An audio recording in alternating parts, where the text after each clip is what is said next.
I think you're good to go. Thank you. Good. Thanks, Noah. So what I'd like to do today, first of all, thank you for having this class, for, as Noah said, sparking a movement, for throwing yourself into this new field. It is a thrilling field. It's been amazing for me, somebody whose life was changed by psychedelics early, in my late teens and early 20s, to suddenly see this cultural revolution, scientific opportunity, clinical opportunity, and a real opportunity to understand fundamental questions about our minds really start to happen. And you guys are timing it well. I think it's going to explode. And I think that there will be, as there is in the contemplative sciences, there will be this whole neuroscience and clinical science and anthropology and cultural psychology and indigenous studies of the psychedelics, the different types. So full speed ahead, of course, recognizing that they're illegal in many places and you got to be careful. So what I'd like to do is to talk to you for about 30 minutes about awe. And there's a very important reason why that's the case for the study of psychedelics. And then take about 30 minutes before I have to leave around 5:20 and open it up to conversation about the new center at UC Berkeley, the movement that's happening, what are the opportunities for young people, what do you think about awe, and so forth. And so let me turn to awe before heading into our conversation. In 2017, Peter Hendricks, who's one of the young scientists who's really devoting his career to the study of psychedelics, made the case that he said, look, eventually this science that is starting to look at the neurophysiology of psychedelics, the different kinds, looking at how it benefits people suffering from major depression. There's just a finding out from Johns Hopkins, or anxiety about dying, or OCD, looking at how it benefits veterans, work by Josh Woolley at UC San Francisco. Ultimately, that science, the clinical science in particular, which has been kind of what we would call the bulwark or the foundation of this new field, is going to get to the question of how does this work, right? How does it change people's lives? Roland Griffith's first paper from 2006 finds a 2-month change in how open to experience people are. And that kind of work begs the question of how do psychedelics work, right? And it's in some sense the most fundamental question. And Hendricks makes the case that it's awe, that awe is kind of the magic ingredient of psychedelics. I think it's broader. But what that means is we need to understand the role of awe within psychedelics. And we'll talk about that. And then we can look complementarily at psychedelics, whatever kinds they may be, as fast tracks or supercharged ways of studying these transcendent states that are really, really hard to study. And in fact, if you guys read, Griffith's first paper on the double-blind experiment of psychedelics, I think 61% of people had a mystical experience that looks a lot like awe. You can't get that, that it is hard to get that kind of experience into the lab. So psychedelics represent a very interesting opportunity to study the stuff that our lab has been interested in for some time. So what I want to do is take you on a quick whirlwind tour on the study of awe. And let's see here. Okay. All right. And this is going to take about 30 minutes. It'll orient our conversation. I'm looking for, I'll kind of keep track of time, but Dylan, maybe you can tell me when it's, when I've been about 30 minutes. All right. So awe is this feeling, and I'm going to give you some highlights. And I think that as you move through this science of awe, for those of you, and I suspect most of you are in this category, who've had kind of transcendent experiences in psychedelics, you'll realize how much they share with this important emotion. If you study the indigenous traditions and the shamanistic traditions, you find that a lot of the characteristics of their psychedelic experiences are at their core about awe. So very interesting for us to think about the dovetailing there. Awe is about being around vast and mysterious things that transcend your frame of reference and that require that you figure out what community you're part of and what the experience meant. It really motivates higher order forms of cognition. I think there are a couple of really interesting questions that are at stake with the study of awe scientifically. Is, how does life become sacred? And that is a common part of psychedelic experiences and awe. And then for me, somebody who's interested in neurophysiology and evolutionary accounts, how do we fit this emotion into an evolutionary framework? Why do we start to have these transcendent experiences? And that's interesting. And then I think that functionally, what awe does for us is two essential things that are really shaped by our unique, very hypersocial, complicated evolution, which is that awe really connects the self to the systems of life, be it an ecosystem, a social system, a pattern of clouds, a set of ideas in a cosmology. It's interesting, I was just reading a book on Zen Buddhism by Shunryu Suzuki, one of the first books on Buddhism that hit the United States.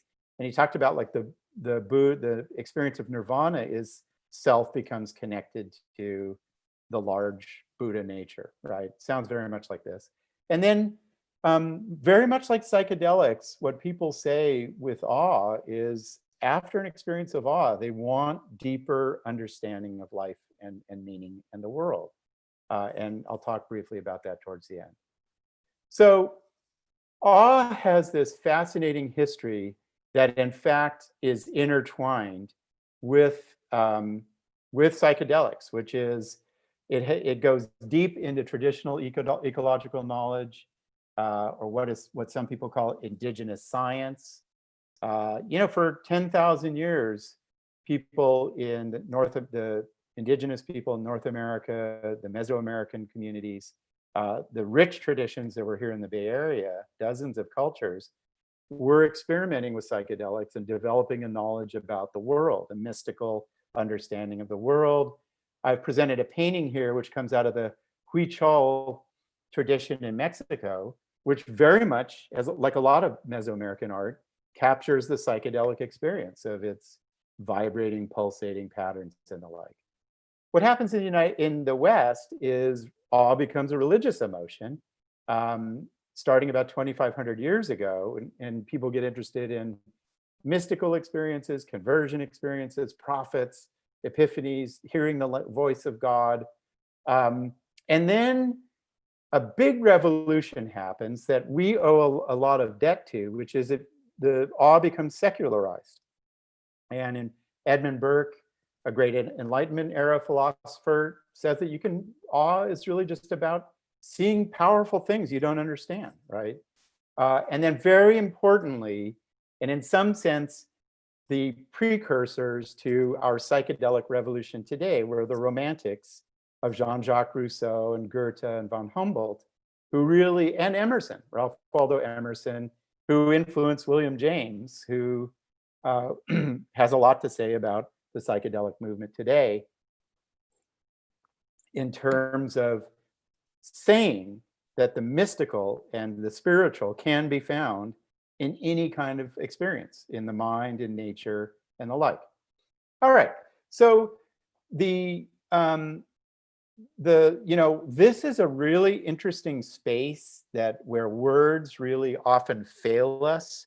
And I'm just gonna signal really quickly here some of the different kinds of transcendent states that are part of the psychedelic experience.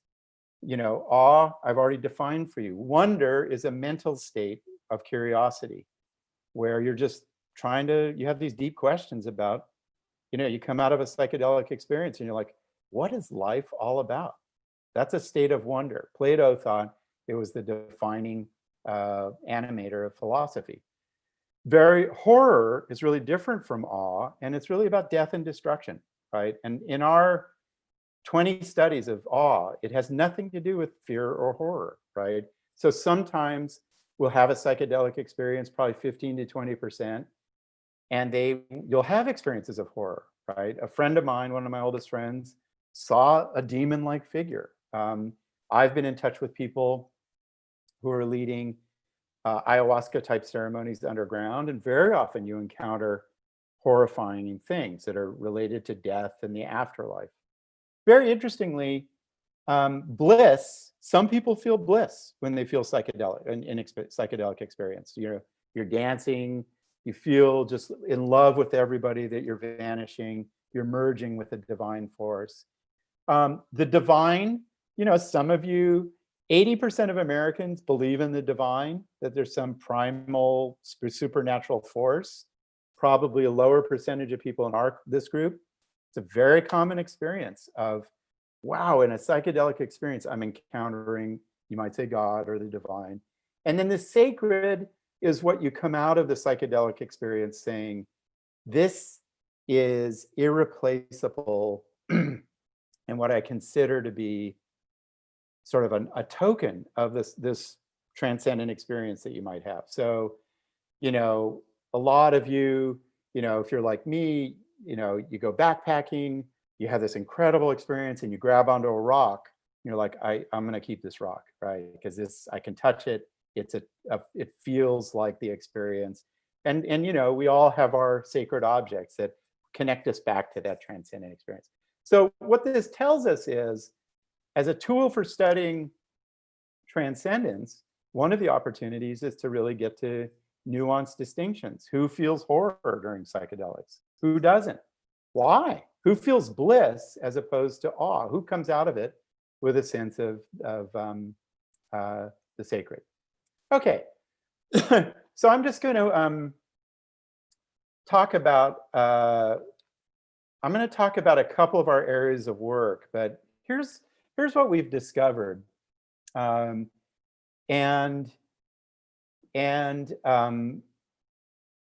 I could spend, I taught a whole grad seminar on the transcendent states last semester, because psychedelics, it's very interesting. There's one tradition of the set and setting controlled study, right? You go into a room and you lie down, you listen to music, and there's a therapist. I never did that. What I did was all of this, which is kind of, and I did talk to Michael Pollan a lot about, I think he gives it a bad rap, forgive my editorializing here, of kind of more free-form psychedelic experiences, where you go listen to music, or you go into an art museum. One time I wandered through, it was one of my peak experiences, where I was walking in Golden Gate Park, and there was an art exhibit of kindergartners' art, and I was on psychedelics, and it was the best art experience I've ever had in my life. You can move and dance together, you can go out in nature. This is all part of, and the indigenous people would say, of course, this is part of the design of these entheogens, and our relationship to them as they connect us to these realms of wonder. So what we find just is that awe and the transcendent experience really attaches systematically. We've surveyed 26 countries to other people's kindness, to nature, to what Emil Durkheim called collective effervescence, which is moving in unison, to visual art, to music, big ideas. Probably a lot of you have had epiphanies on psychedelics. Oh my God, and William James wrote about the noetic quality of them. Like, I'm learning fundamental truths about the patterns of energy in the world, right? And then mystical stuff. And then life and death is very common in the experience of awe. All right, so remember those. And let me give you a couple of highlights, and then I'll tell you a little bit about psychedelics. So quite remarkably, awe comes out of encounters with people who are kind and courageous and virtuous, or what Immanuel Kant,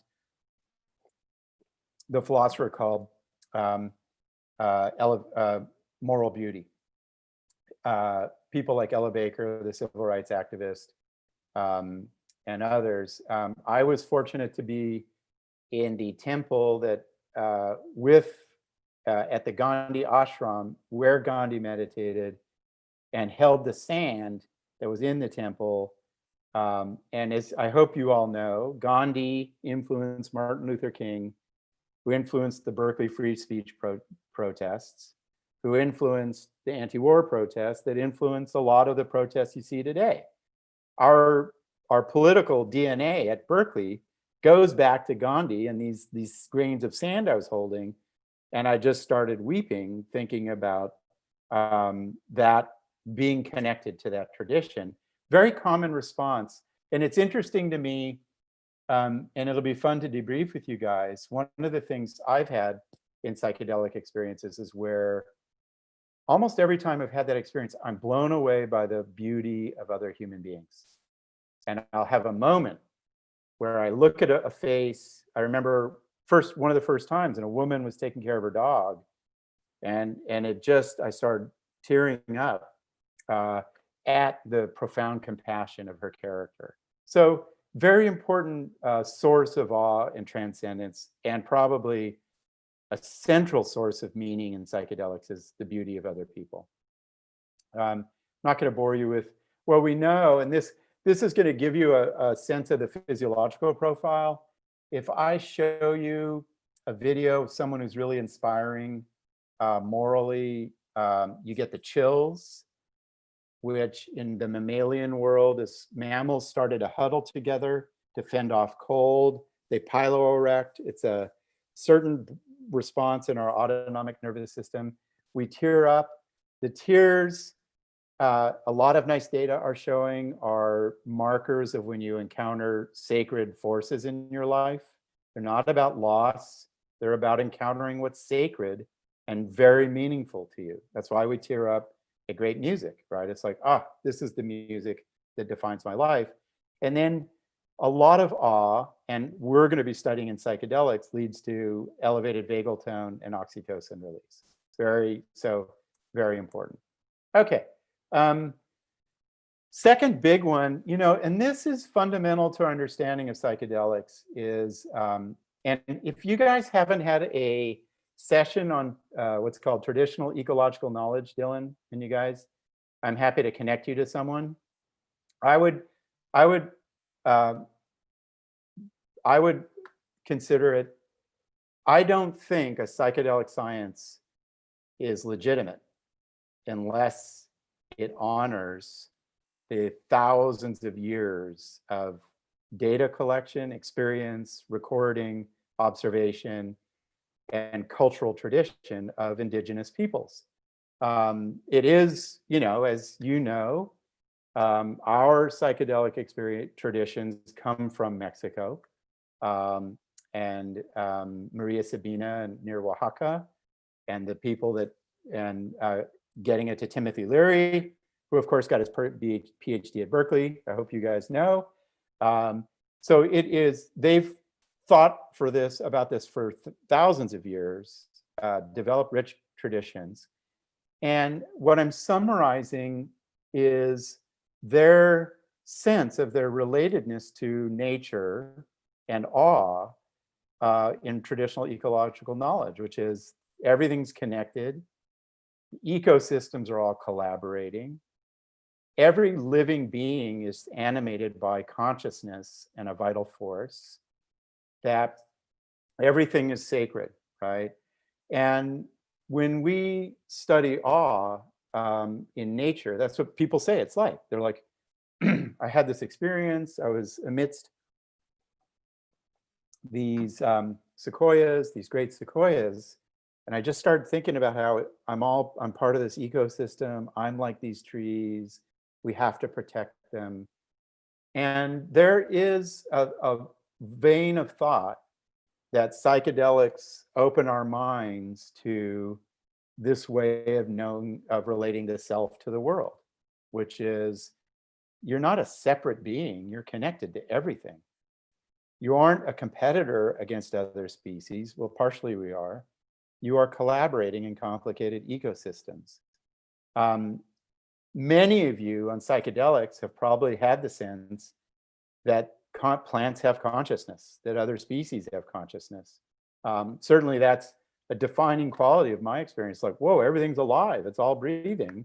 And that is part of this philosophy of ecological knowledge that is activated by awe, shamanistic experience, art, chanting, music, ceremony, and entheogens in their tradition. So keep a look on awe and nature, and Dylan, I'm happy to connect you to a friend who can represent the indigenous world, if you like. This is just, this is so funny to me. We collected stories of awe from around the world. And I love this one, the bottom one from Russia that I've moved over for you. And this guy, it's not psychedelics, it's awe. And he's like, 5 years ago, I was collecting mushrooms in the forest and I bumped into an uncommon hole in the ground. And around it, all the trees stood as if in a circle. And redwood trees actually grow in little circles, which are families, as if they were gazing into a hole. And I love this really short narrative from Russia. It sort of starts to get a sense of like, whoa, these mushrooms are connected to these trees. The trees have consciousness. They're looking into a hole. Very common in awe and psychedelics. If you want to dig into this, Ralph Waldo Emerson, who's very important, and in part is why we are studying psychedelics at Berkeley, because he said that spiritual experience can be found in nature. Radical idea. Happy to talk to you guys about that at Q&A. And William James picked up on that. And William James is the varieties of religious experience. William James's peak experience of divinity was taking nitrous oxide, which is this laughing gas, and he fell to the ground and he's like, I've discovered the fundamental it, right? So he opened the cultures, he's a preeminent thinker, and he said, we're gonna find the divine with drugs, with alterations to consciousness. And Emerson writes, Emerson's idea was really deep, which is transcendent experiences, the mind starts to, its biggest concepts, its biggest forms of knowing come out of our relationship to the natural world. All right, so lots of study on nature. Let me just talk about one other, and then I'll tell you briefly about psychedelics, and then we'll open it up. So there is, again, thinking about the pathways to transcendence that psychedelics gets us to, that awe gets us to. And a third is collective effervescence, and that's Emile Durkheim. Emile Durkheim believed, he was a French sociologist, really important figure, and he said that the fundamental process of spirituality and a sense of transcendence is when you move in unison with other people, all right? And what we know now scientifically is as we move in unison with other people through dance or sport or walking together or yoga, mirror neurons start to fire, although those are in question anatomically, but empathic processes. We start to, our certain waves of our brain output tend to be synchronized. Our bodies tend to sync up physiologically. Our heart rates tend to sync up. We become one organism physiologically. And then out of that, for those of you who have, it'll be fun to talk to you about this, if you go on a pilgrimage or you go to a big festival or you are at an amazing dance experience, you come out of it and it's got a lot of the properties of psychedelics, right? Like, man, I love everybody. I feel empowered. I feel like I know the truth about life. And we're starting to understand how very core, like Durkheim speculated, these core elements of moving in unison with other people produces this transcendent state that feels spiritual and in certain contexts religious. And for those of you, there's a recent paper by Molly Crockett at Yale showing people at Burning Man and other festivals who take psychedelics are doing a lot better a couple of months later. Well, obviously, one of the things that happens at those festivals is you dance, right? And you move around. And that begs the question, is it psychedelics or is it dancing? And that we just are going to have to arrive at a kind of a more rigorous science toward that. All right. So let me get to psychedelics and then we'll open it up. Hey, Dacher, just so you know, it's about half an hour before you have to go. Okay, so I'm going to end with 5 minutes, and we'll go to 5:20 for me, and then you guys can keep talking. So I don't think, if you read Michael Pollan, I was actually at the meeting hosted by Bob Jesse, who's really important to the new science of psychedelics, that Roland Griffiths attended, that led to his science.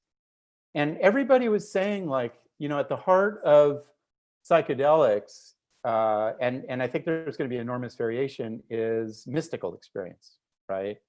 And that emphasis traces back to William James. And these are some of the themes of mystical experience, that you feel really that you're encountering truths. You can't describe the stuff with words, right? That there's transcendent purpose around you, that there's a lot of awe, that you feel connected to big things. Feels a lot like awe. And out of that meeting, Ralph Hood was there, and he's developed a scale for mystical experience. And that led to the first study, and really Michael Pollan's book. And you guys, Dylan, have you guys read the Griffiths article? It hasn't been explicitly assigned. Okay. So I don't know. I don't know how much familiarity there is with it. Okay. So, this paper right here, 2006, is it launches the revolution that you guys are part of. Double-blind experiment, psilocybin, really controlled set and setting. And what you find, it comes out of this meeting, 61% of people have a complete mystical experience on psilocybin. And that is remarkable, and high awe. 13%, a lot of fear. This finding right here is replicated across a lot of studies. The big effect, 2 months later, most people feel happier. And the big thing that happens is they get more open to the world, right? They're open to people, to ideas, to art. They're not as worried about uncertainty. And then what has happened subsequent to that you guys are probably tapping into, is that there are a whole host of benefits of psychedelics. Handling terminal disease, major depression, addiction, alcohol, etc. And I've already said that a lot of this is going to happen through awe. And then you talk to Robin Carhart Harris and Barrett and Griffiths and others. And it's good, to hear Anthony talk about being interested in circuits and more specific systems. And I think that with people like Jack Gallant at Berkeley, and Andrea Gomez, who's a new hire, who's interested in psychedelics in our MCB program, who's studying rats, we're going to learn a lot more. But what we're starting to learn is psychedelics quiets down this default mode network, highlighted here. That's big chunks of the cortex that are about the self and the ego. It tends to attenuate or reduce in activation. But there are a lot of mysteries at the neuroscientific level. I think that's probably 10% of the story.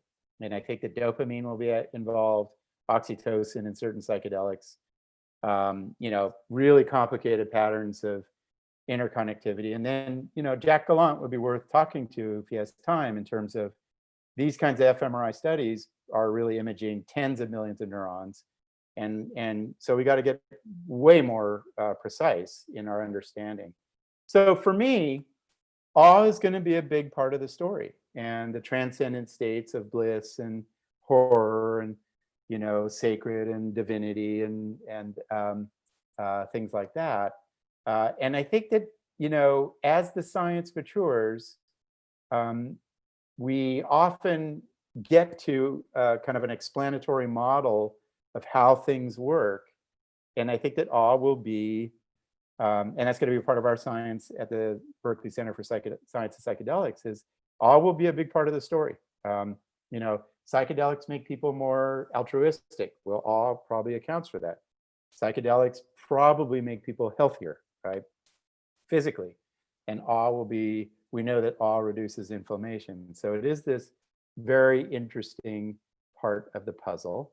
And so what I'd like to do is open it up in my remaining 30 minutes and do two things, which is, one is like, you know, talk about awe, if you like. And I hope that you, I've complicated the story, which is, you know, one part of the science of psychedelics is what's happening in the brain, but a lot of experiences happen out in nature. A lot of experiences happen dancing or with visual art or around people you really love, and that's going to be part of the story. And then the other thing is to talk to you about the Berkeley Center, the movement, what you young folks might do, because I think we're starting to get a clearer picture of that. And I think that the future is bright for people like you. So thank you. Sweet, thank you. Before we go into the general Q&A, I do want to allow I think there were 3 students who prepared questions in advance. If, wait, let me see this. Yeah, if any of River, Madison, or Megan want to start us off, go for it.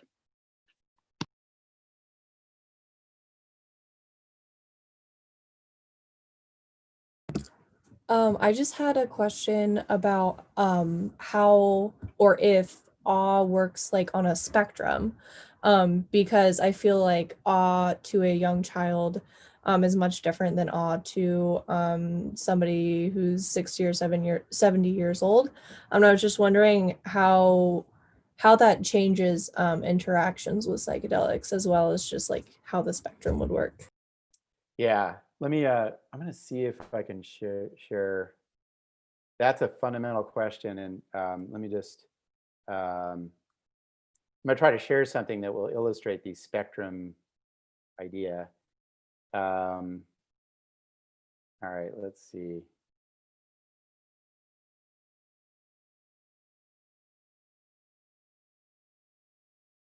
Bear with me. This is worth it. Okay. Can you guys see this, Dylan? No. No. Okay. Let's see. Oop.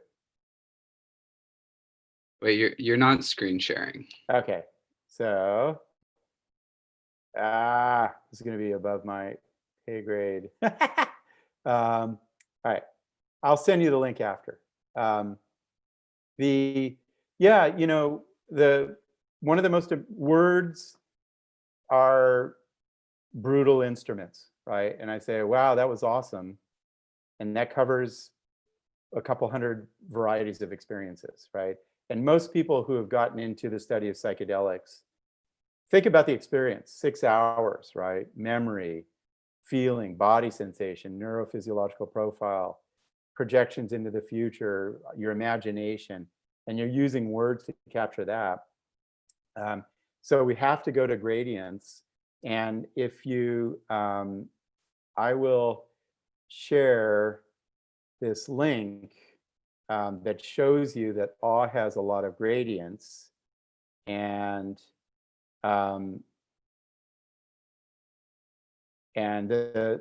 important thing is for science to honor that as it really progresses, because and I think that there's systematic ways to do that. You know, your observation about the young child versus the old, I can tell you, you know, as you get older, you think more about mortality, you think more about the passage of time, and the psychedelic experience is going to be layered.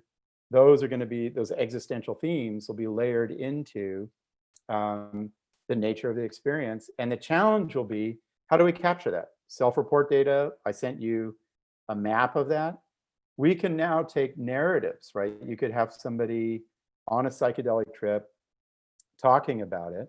And with machine learning, we can code tone of voice and grammatical construction and words and start to map what the experience is.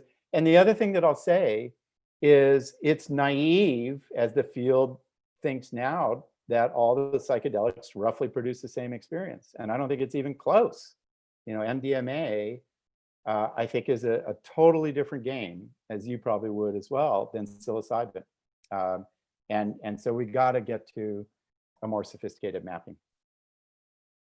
So gradients and nuances of meaning everywhere. Thank you. Shira, do you want us to ask your question or do you want to go for it? I could ask it. But there's some other people that came up with questions, right? So let them go first. Oh, right. Thank you. It's very considerate of you.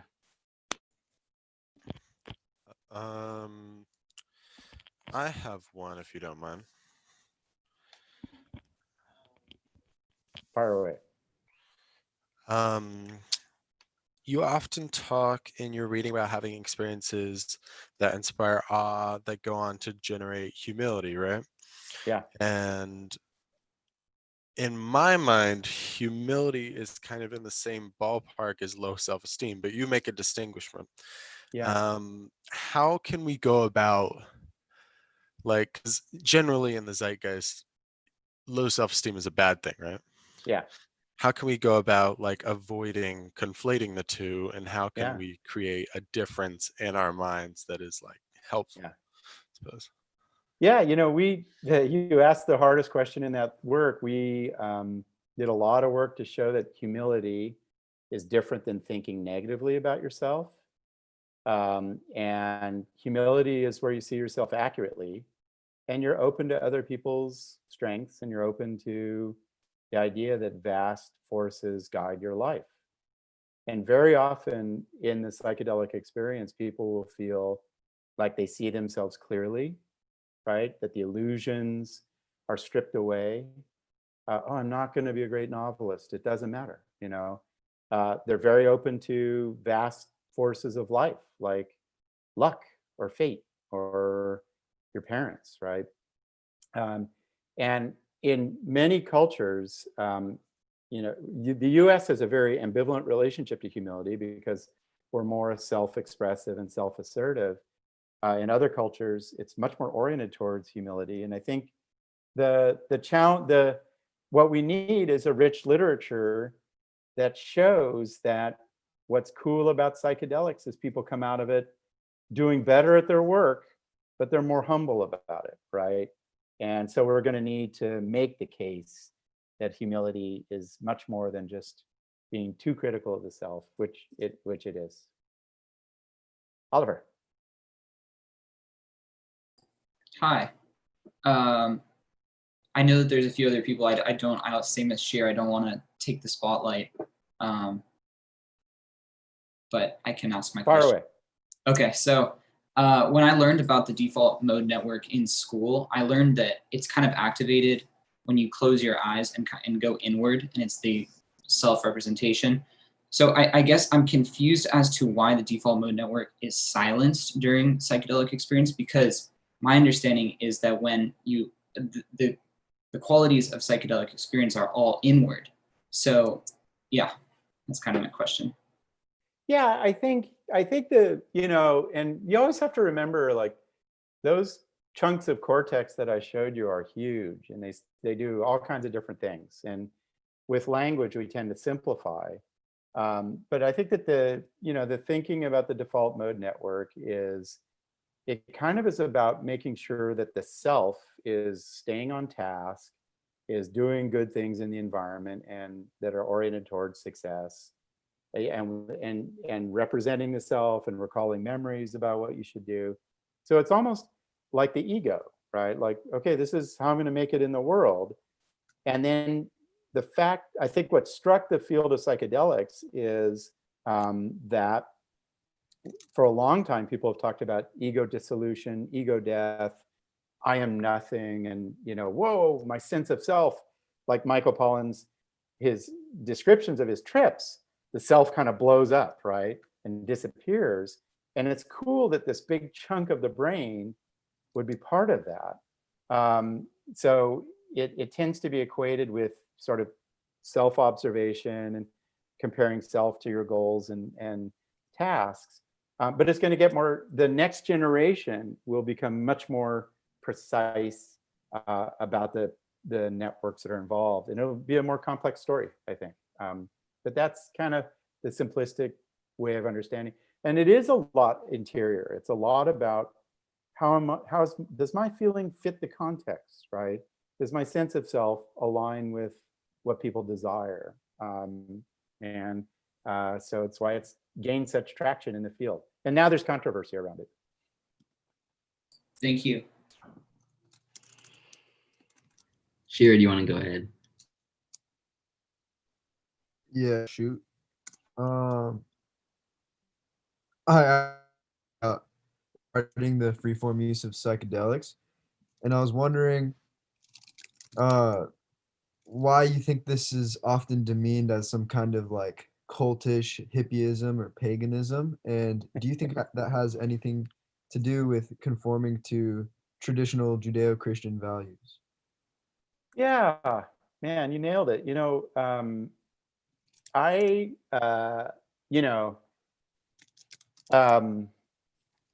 I was raised by hippies and grew up in, around alternative types of people. And in the late 60s, no less, in a pretty wild area of California.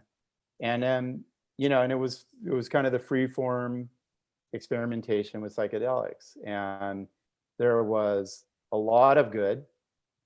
And then there were problems, and the problems, some young kids, probably the kind of the very unusual,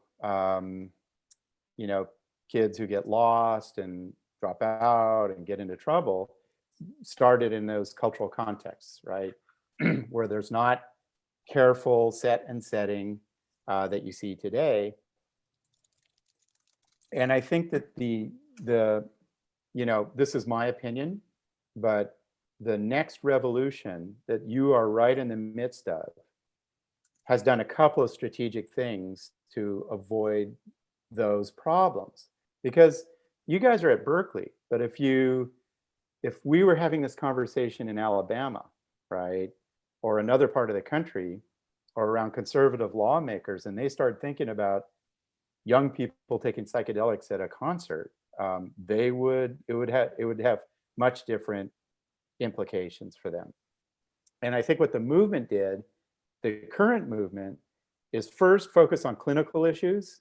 Does this help you with depression? Because depression is the second most costly disease. Does it help you face death? Because that's scary for everybody. And it does, and that's good news.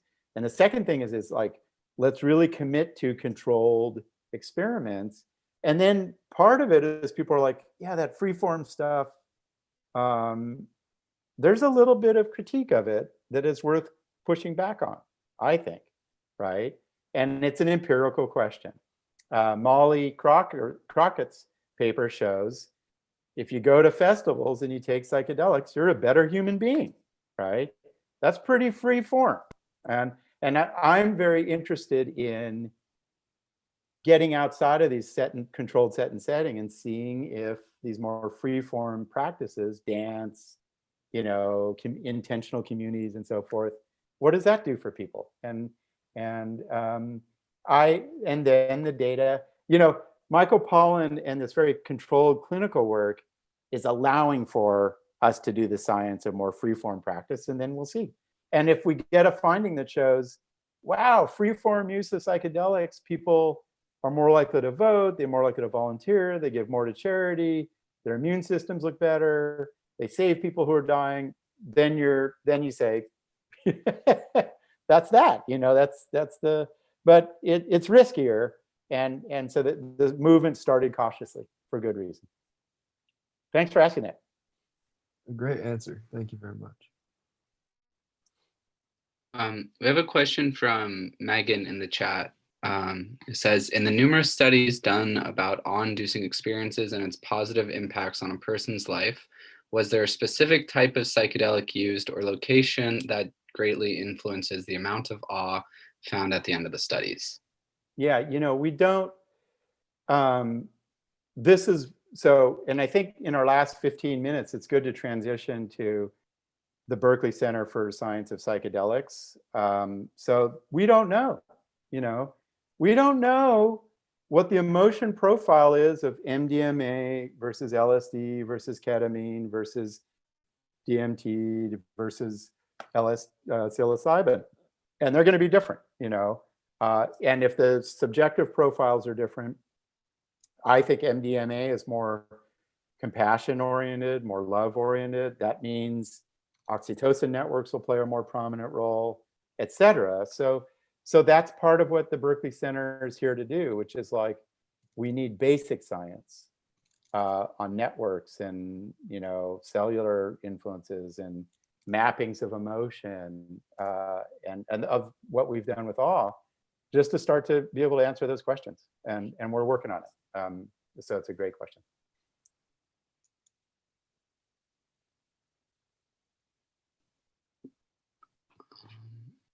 Yeah, there's another question in the chat. If you do want to transition into talking about the Berkeley Center, I'm sure that would be awesome. But there are a couple more unrelated questions. Like a quick one is someone's curious about, or Arya is curious about the setting of psychedelic research. Specifically, is there any research being conducted in an outdoor nature setting? Yeah. Okay.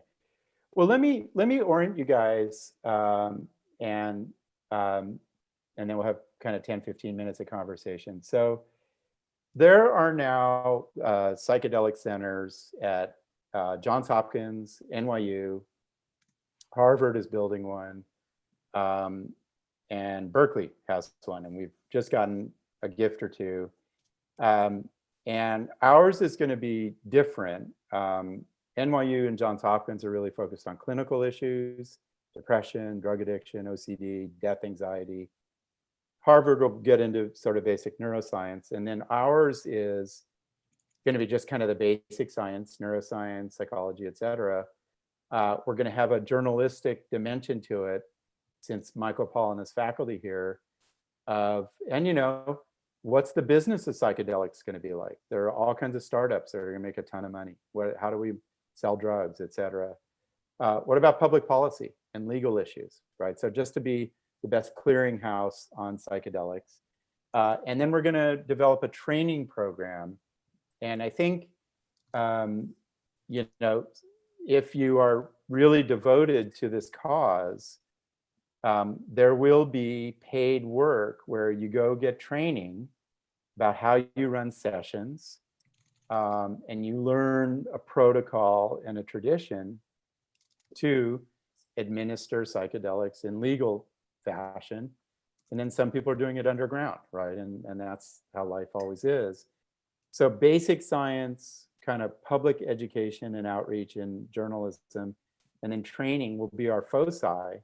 And I think we have the chance to really, we are going to be a center of activity, and you guys, there'll be fellowships and scientific opportunities, writing opportunities as we really take shape. And I think it's going to be if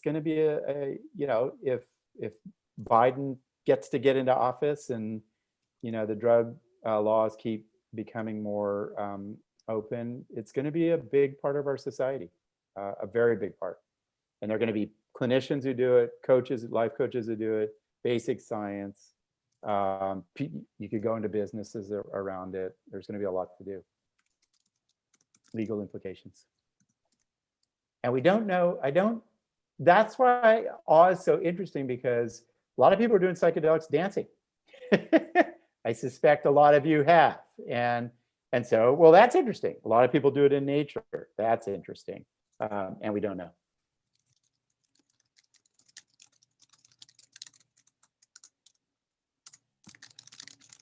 Other questions or things you would like to do in a career in psychedelics?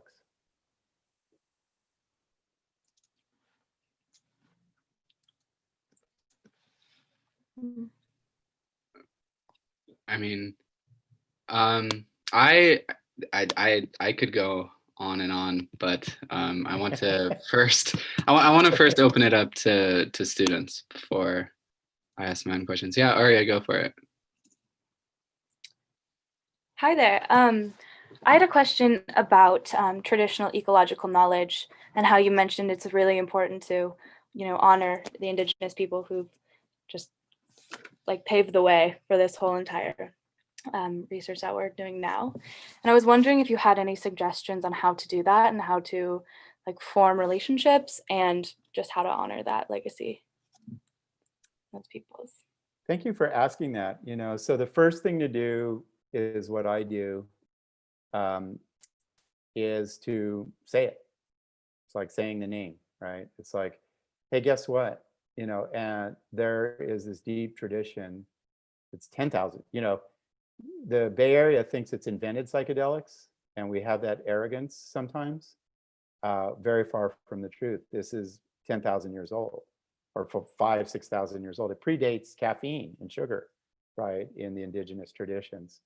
Name it. And so when you go out and you talk about this, look to the indigenous traditions. And I gave you a citation. That's a good place to begin. The second thing is to,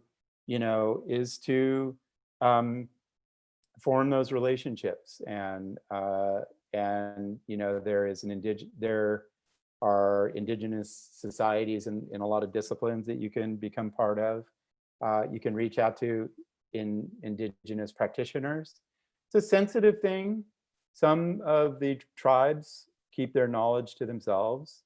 Others are more open. It's a very interesting experience to do that. So, and I think most importantly, though, is as Berkeley undergrads who will, you guys will go to positions in life where people will listen to you, you'll be hiring, you'll be disseminating ideas, is to bring that knowledge into our conversation, right? And honor it as a foundation.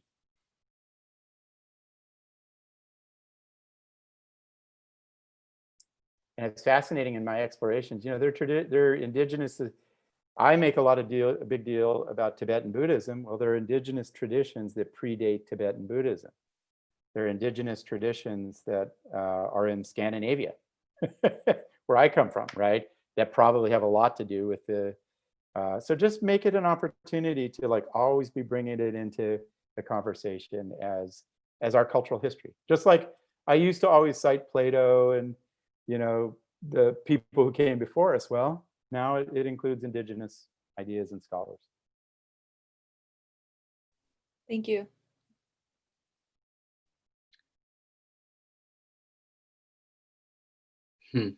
Yeah, I mean,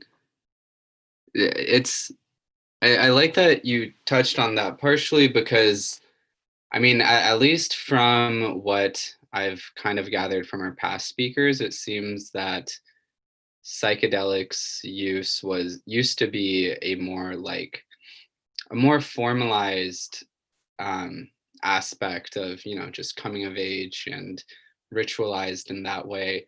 And these days, at least in in college, university culture, whatever, it's no longer a formalized practice, but it's still an informal rite of passage, sort of. I mean, like you look at the national drug use data, and it shows like a crazy spike in college aged folks, and even in people like in our age demographic that are not in college compared to those of us in college. It's still very much an informal rite of passage, it seems. But one of the things I think this is going to be an exciting area of inquiry is, cultures for 10,000 years, 20,000 years got very ritualized, right? And they had ceremonies around things and did it during certain times of day, and it was attached to certain developmental periods of life.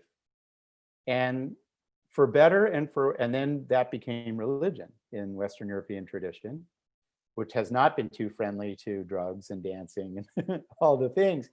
And we freed ourselves of those traditions. And young people like you are less religious, than 50 years ago, but we lost a lot of ceremony and we lost a lot of ritual. And what I love about psychedelics is you spontaneously discover rituals and ceremonies, right? And you suddenly find yourself like chanting or doing interesting sharing of things or moving together.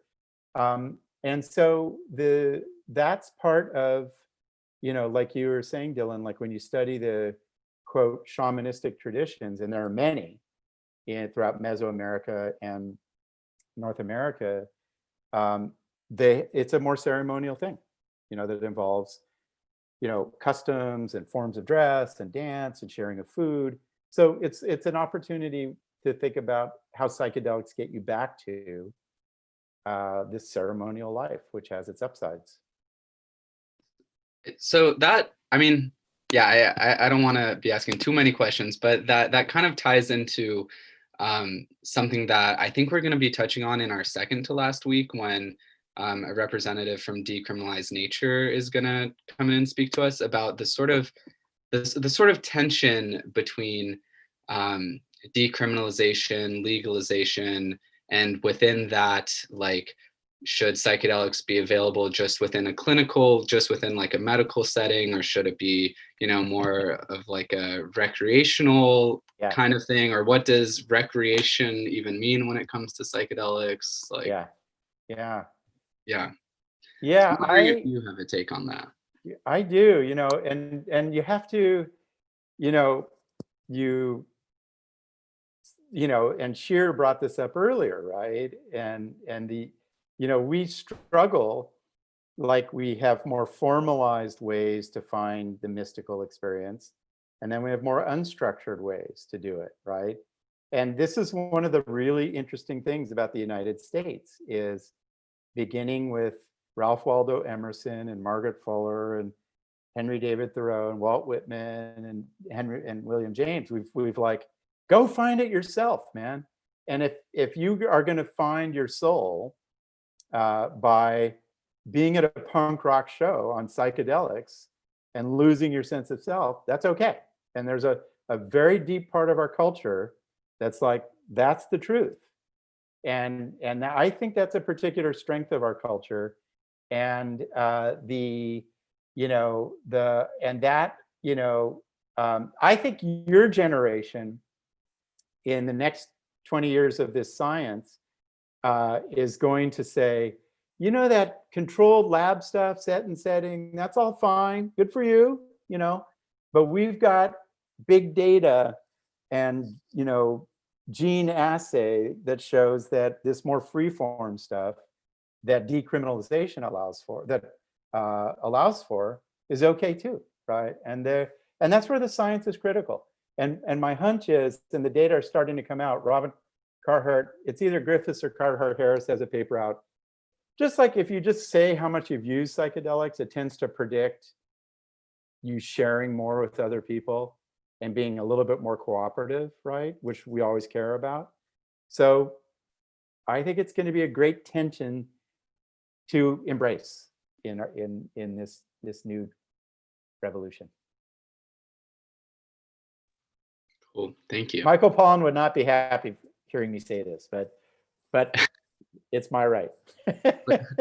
What is his take on it, if it's okay for you to tell us? Yeah, this is really important for you guys to hear too, is you have to remember you are Berkeley undergrads, right? You live in Berkeley, you go to this very unusual university, you probably are unusual people, and you have to remember, like, there are risks and it's illegal.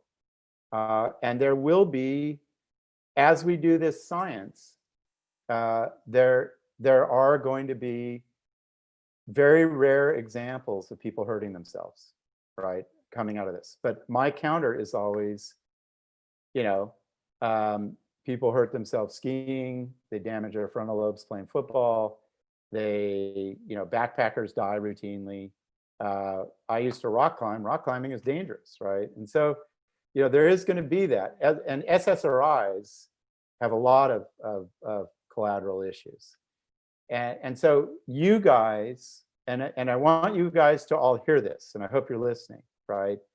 That you want to practice the wisdom of what Michael Pollan did, is you need to say, look, before I talk about how great these things are, let's remember they're illegal.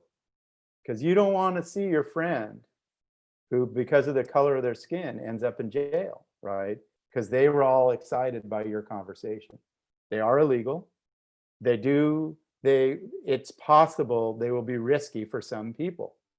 I think the empirical data will show that if you are prone to psychosis and you're 25 and you're really struggling and you're a male, psychedelics are risky. They're riskier, and we will probably find, as with marijuana, there's a little bit of vulnerability to psychosis, right?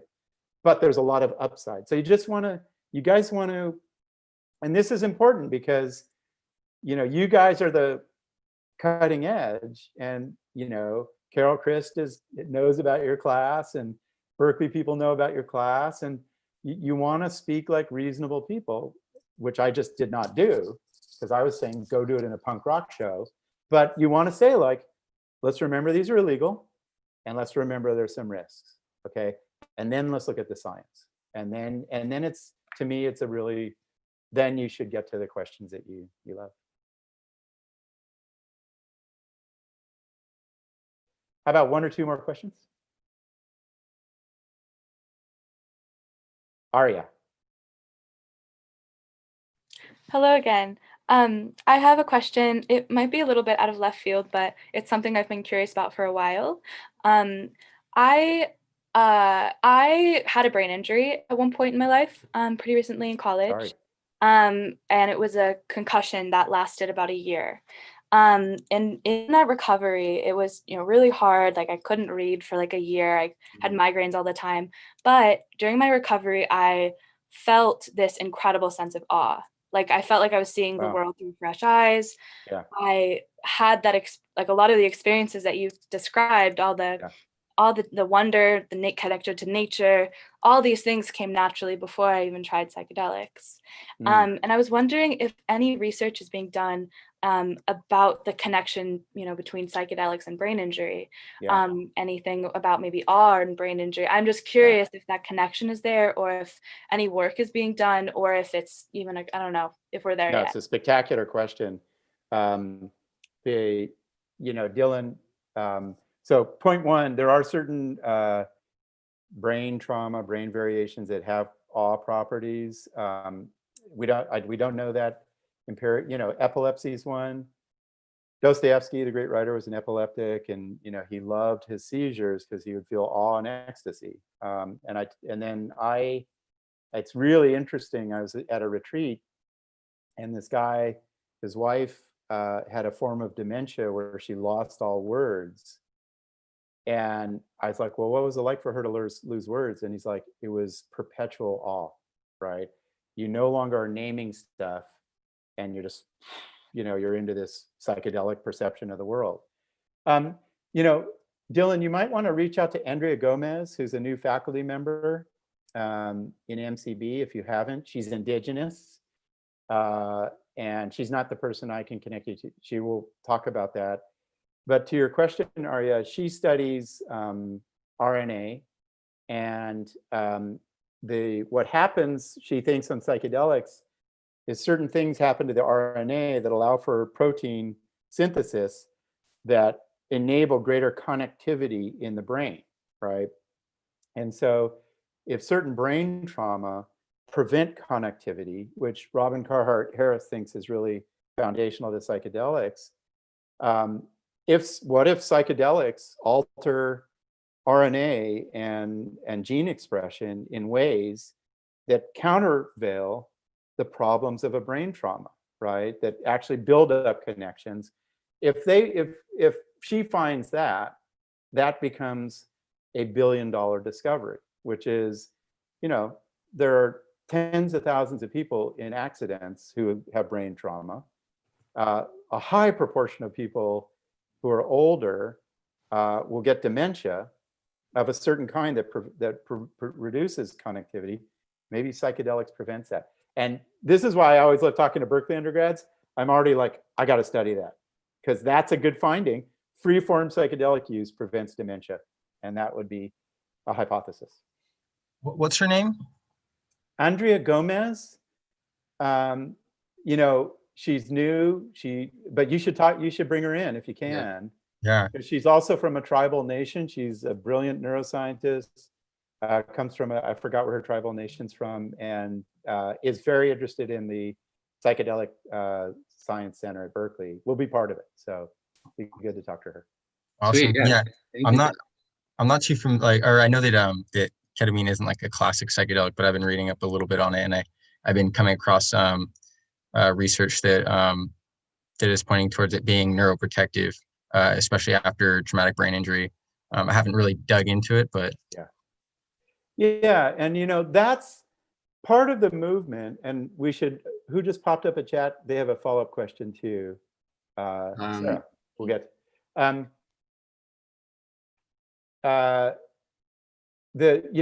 thing that we need to be thinking about collectively, first of all, is how to talk about it as leaders. Some of you will become leaders in this field, you know, just to be cautious but bold, respect the risks, but really champion the cause. And then the second is to be thinking, where are these findings? Always be thinking about findings or essays where if you present them to people, independent of ideology, they're like, yeah, I would like to have a lower probability of dementia because it hits 20% of people or whatever. My mom has it or whatever. And here's something that helps with that. So Sarah asks, follow-up, do you believe the effects of psychedelics on brain trauma will mirror the effects of natural neurodegeneration? Yeah, I think that I don't know much about neurodegeneration, so Sarah should probably maybe define that for us.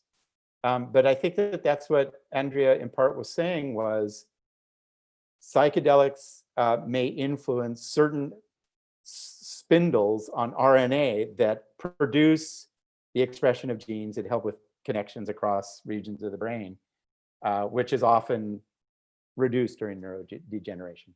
One more question. Sarah, do you want to ask your first question? Sarah, do you want to ask your question?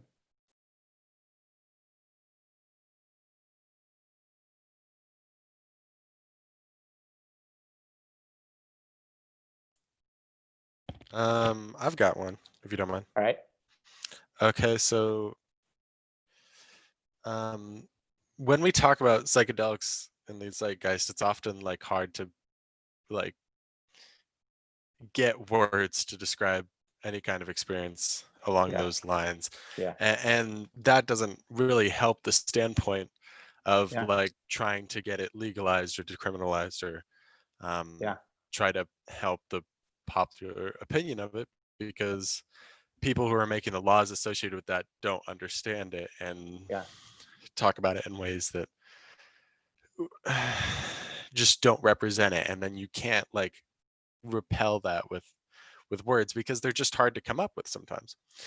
But in your writing, I think you do a really good job of just that. You really break down the exact reasons why it's such, you can scientifically talk about emotions like awe and self-diminishment and humility in a way that would appeal to people like that. So I guess the question is, how do we talk about psychedelics in a way that promotes that sort of leaning towards decriminalization and legalization? That's and I'll just I saw chat about you know, what you guys can do with this for careers, and I'll provide some seeds for your conversation. Yeah, remember, that's, you know, that's the fundamental task that we face, right? If you really believe in this stuff, which I do. And that's why I like a couple of recommendations is Americans, anything that helps with health, Americans like, because we think health is good. So hit them with data on, oh, it helps with facing terminal disease. It helps with your immune system. It helps with preventing dementia, right? Number two is speak in the language of virtues, right? And what I think the data will show, like with Oz, wow, psychedelics makes you more humble. It makes you more spiritual. It makes you less polarized ideologically. It makes you more altruistic, right? And I don't think we would fight against that. And the third thing that's really important is there's a lot is to talk about certain groups. So there's a lot of work with psychedelics on veterans. And I did work with veterans and nature, and veterans have been screwed by our country. The veterans coming back from Iraq and Afghanistan have seen horrors that would destroy minds, and everybody will get behind veterans. And when I interact with veterans and generals, what they say is we give them too many SSRIs and we need other things to help them, right? And they will be very open to psychedelics. So remember these groups like veterans. You know, if you say like, oh, the theological students at Harvard got happier, most Americans are like, great, you just made, you know, this elite group happier. If you say it made veterans less suicidal, everybody will listen to you. And so whenever I get into these fringe areas, you know, awe, meditation, psychedelics, I'm always talking about health, veterans, and virtue. And the data are there. So I think there are going to be careers as people using psychedelics as coaches. Hey, I'm a life coach. I'm going to lead psychedelic workshops with people at Google. I think there are going to be people who make a lot of money doing that. I think there are going to be careers in hospitals. I think there are going to be careers in clinical, that's already blowing up, right? I'm a clinician. I want to help teens who are depressed or somebody with OCD or drug addiction. I think there are going to be interesting business opportunities. I think there are going to be, you know, Michael Pollan is like, man, there's going to be a whole wave of psychedelic journalism, if you like to write, right? That's going to be important. And then there's going to be a ton of science coming our way. So all kinds of good things. Great to see you guys. Thank you, Dylan and team. I teach human happiness, where I do teach about psychedelics. And take care and stay safe. Have fun.